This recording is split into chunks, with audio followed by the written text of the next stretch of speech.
Traitor to the Republic! Murderer of Romans! Enemy of the people! I have had your co-conspirators arrested, and they are patiently waiting for their moment of execution. But my own patience is wearing thin.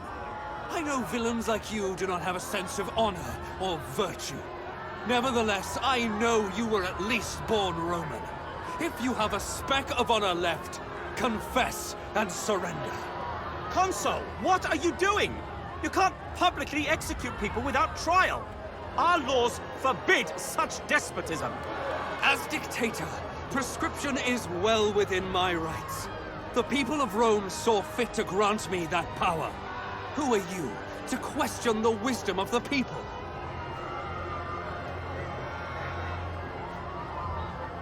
They are people, are they not? They might have stopped serving you a long time ago, seeing how you are an enemy of the people. They are your compatriots, complicit in the same treason as you. They deserve death as much as you do.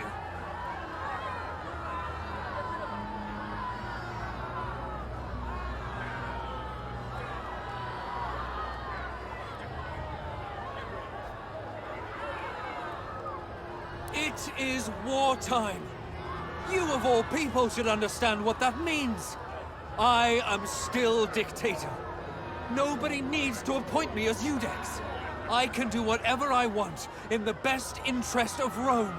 And right now, I judge you guilty of the crime of treason. Will you submit yourself to my punishment? Indeed. I wonder who's going to stop me then. Unless your intention is to bore me to death, I would like to start executing these criminals. This is bullshit! Those people are heroes! They've done nothing wrong! Let them go! You have lost your control, Lurco. Look at the faces of these people, your fellow citizens. They're afraid. Only criminals and traitors should be afraid of me. They're afraid of what you have turned the Republic into. That fear will turn into anger the moment anyone decides to stand up and protect the Republic. You're a good tactician. Consider your position now. Your prisoners are the only advantage you possess. But they're only valuable while they're still alive. The Legatus can wait until you turn yourself into a murderer. Or we can simply kill you and save them all. Then you will have achieved nothing here. You wouldn't do that. You're men of law and order.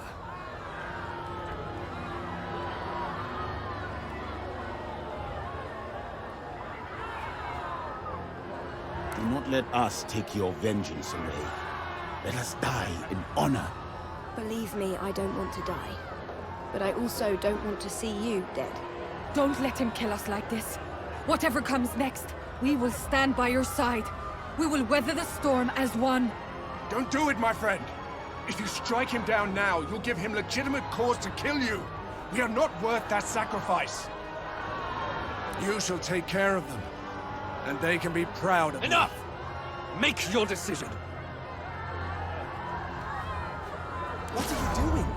You're giving up the high ground. This is what he wants. You'll be no better than him. Don't listen to Cicero. The lives of your friends are worth more than your career. Let us end this. Fighting in the streets.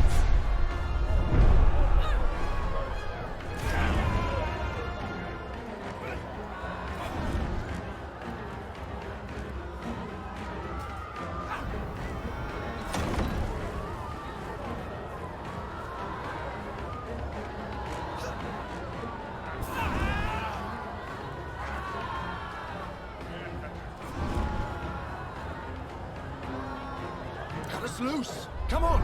You need our help!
You've sealed your own fate. Your brazen attack has all but guaranteed my control of Rome. You have no control. Look around you, you madman. Look at the chaos you've caused.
Get the lictors!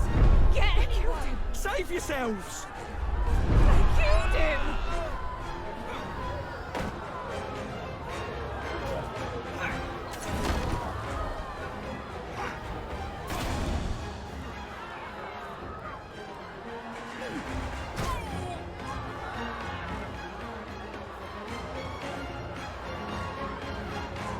My friend, cut us loose. We want to join the fight.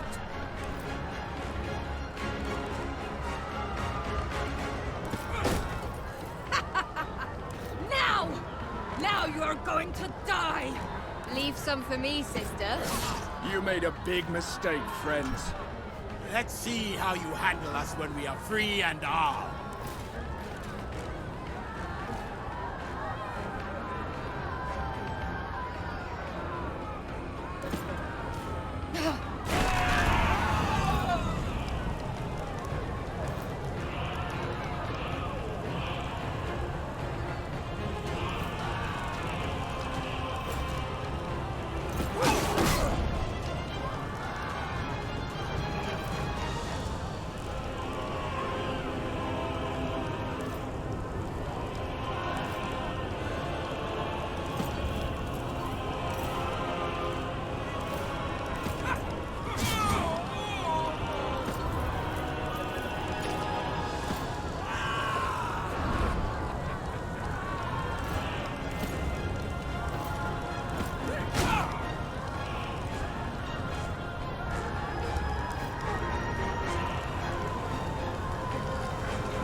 Kill the prisoners!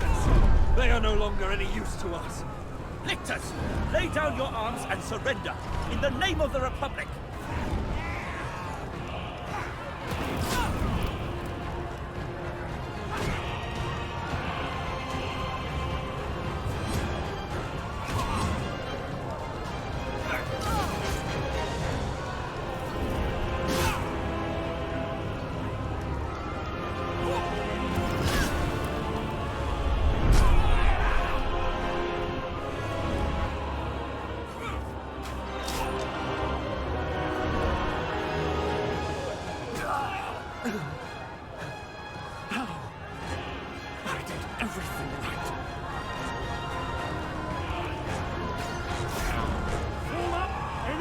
Coming this way!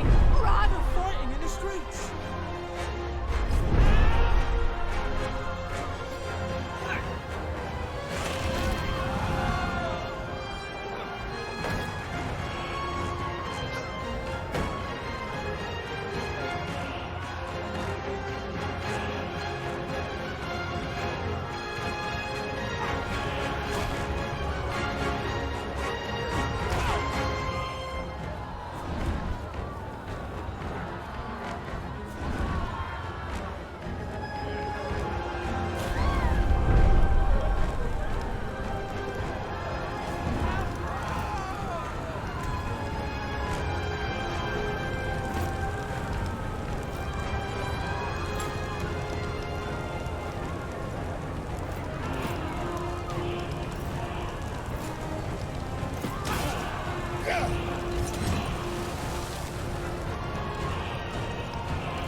your weapon, citizen.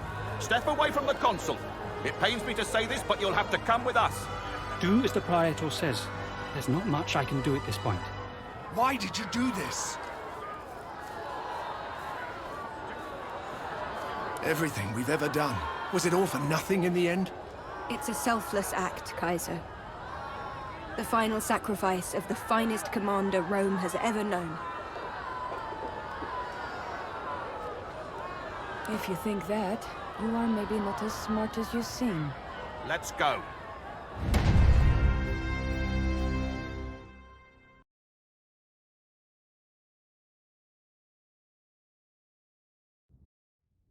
You look miserable. You don't smell like you've had a bath in a while. I had a chat with Cato. He says not even Cicero can save you. Why did you do it? We were ready to die for you.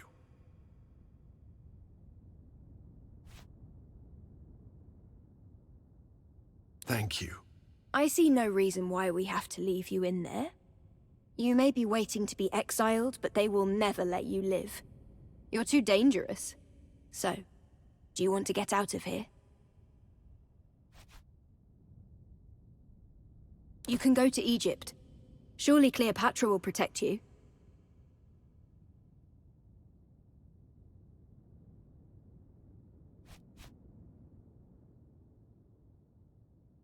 I will help you escape and accompany you until you clear the border.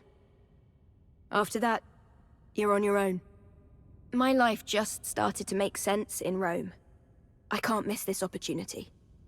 Besides, Aulus needs me. You know I'd come with you in the blink of an eye, if it weren't for my family. This hero's adventuring days are over. I'm sure you will understand. My place is by your side. That I owe to my Magister. I will come with you. I was planning to leave Rome already, and wherever we go from here, I will be happy for your company.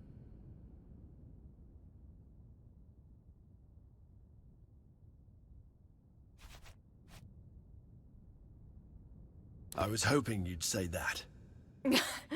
All right, let's start some trouble.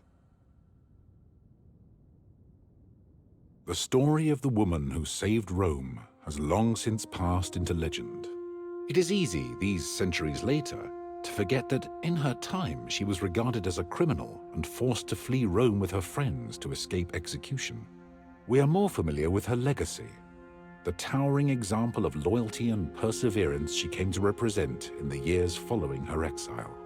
She demanded to serve Rome in war and politics, though it attempted to reject her help at every turn. It was only at the very end, when the lives of her closest friends were threatened, that she finally abandoned her principles. The example she set for her fellow Romans has endured to this day.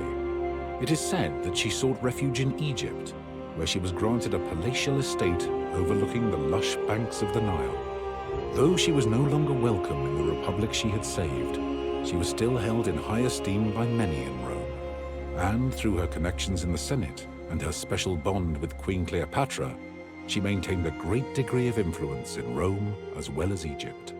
Thanks to her, the already close ties between the two nations were further strengthened. Celeris.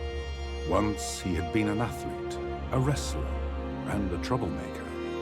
But in our story, he was a servus, a protector, and a mentor. He had died diligently performing the task to which he had devoted himself, protecting his ward. Celeris was given a tomb in Rome's finest cemetery, next to his old dominus, whose death had incited this story. Though his death had been unexpected, he met his end with dignity and resolve. He had received forgiveness and, after a fashion, vindication for the mistakes of his youth. He was missed by all those who knew him. When his friends left Rome, Caeso stayed behind in the city to settle down with Lucia and their daughter.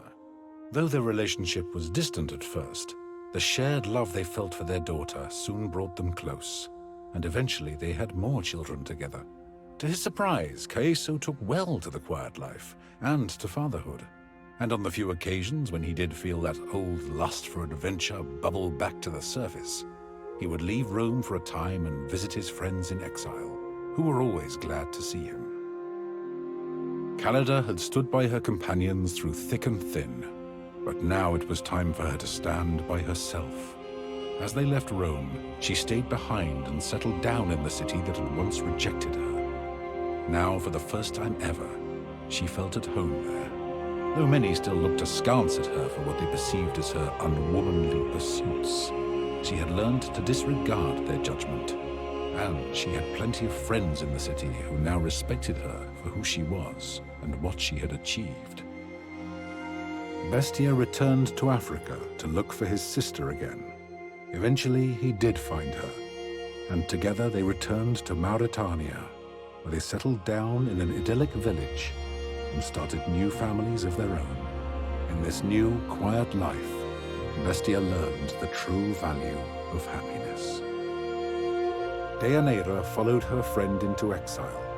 Rome had never quite lived up to her expectations, and she was glad to leave it behind. Eventually, she returned to her homelands of Scythia, where she reconnected with her family, but she always remained in contact with her friends, visiting frequently with new stories and exotic spices from distant lands.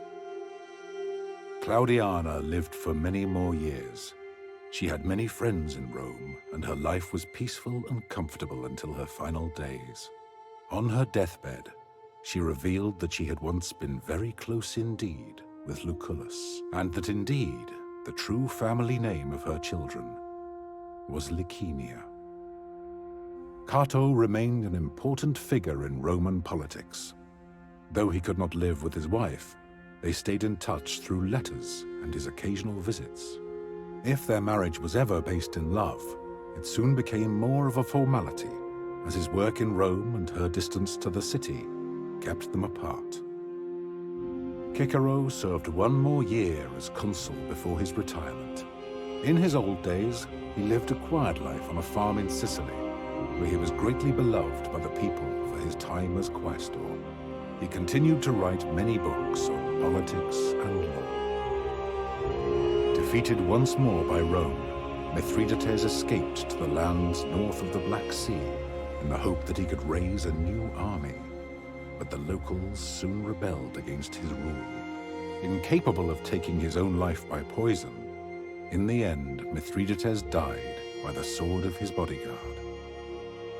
With Zenobia in charge of Musia, it became once more a peaceful part of the Roman province of Asia Minor. With her focus on trade and strong ties to the neighboring regions, her people enjoyed a period of great prosperity. Without the leadership of Damianos, the rebellion of his gladiators soon spiraled out of control, beginning what became known as the Servile War. Escaped slaves terrorized the Roman citizens throughout Thracia until the wealthy senator Crassus brutally defeated them and crucified thousands along the road towards Rome.